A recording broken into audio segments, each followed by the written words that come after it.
রবিবার দিনটা এলেই মনটা কেমন যেন ছুটি ছুটি করে।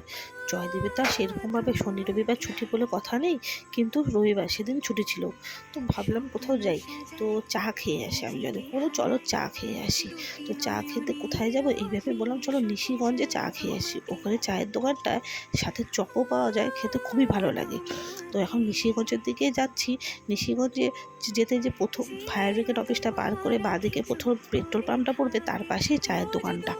ওখানে কিন্তু চাটা খেতে কিন্তু বেশ ভালো লাগে। সাথে থাকে হচ্ছে ডিমের চপ, আরও অনেক কিছু থাকে, পকোড়া বা হচ্ছে বেগুনি, পাঁপড়, অনেক কিছু থাকে, কিন্তু ওই ডিমের চপটা না খুবই ভালো লাগে। ওই ডিমের চপটা দিয়ে চা খেতে খুবই লাগে। এই দেখো কথা বলতে বলতে চায়ের দোকানে চলে এলাম। এই হচ্ছে সেই চায়ের দোকানটা, একদম পেট্রোল পাম্পের পাশেই।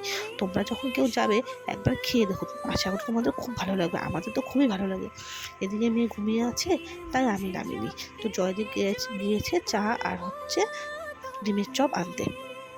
তো এই যে ডিমের চপ নিয়ে এসেছে, ও আগে খাচ্ছে। আর কাঁচা পেঁয়াজ দিয়ে ডিমের চপ খেতে যে এত ভালো লাগে যে কি বলবো। তোমরা একবার কিন্তু ট্রাই করে দেখো, আশা করি তোমাদের সবারই ভালো লাগবে। আমাদের না কিছু কিছু চায়ের দোকান আছে যেখানে আমরা কোথাও যাওয়ার সময় চা খাই। আর এদিকে মেয়ে উঠে পড়েছে, মেয়ে উঠে পড়ে একটা সুন্দর হাসি দিয়ে দেবে।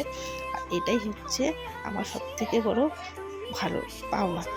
এখন এই চাটা নিয়ে এসেছে, ও চাটা খাচ্ছে। ও হ্যাঁ, বলছিলাম না আমরা কোথায় কোথায় যেতে চা খাই। পুন্ডিবাড়ি যাওয়ার আগে ব্রিজের পাশে একটা চায়ের দোকান পড়ে, ওখানেও আমরা চা খাই।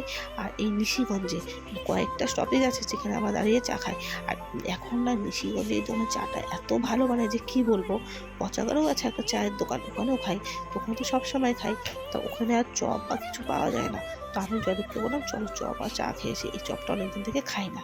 তো এই বলে এখানে চলে এলাম। তো এখন আমরা বাড়ির দিকে রওনা দিব। তো জয়দেব আবার বললো একটু এই নিশিগঞ্জে অফিসে যাবে। তো এই অফিসে একটু দাঁড়ালাম। তো জয়দেব সবার সাথে কথা বললো। এখন কথা টথা বলে আমরা হচ্ছে বাড়ির দিকে চলে যাব।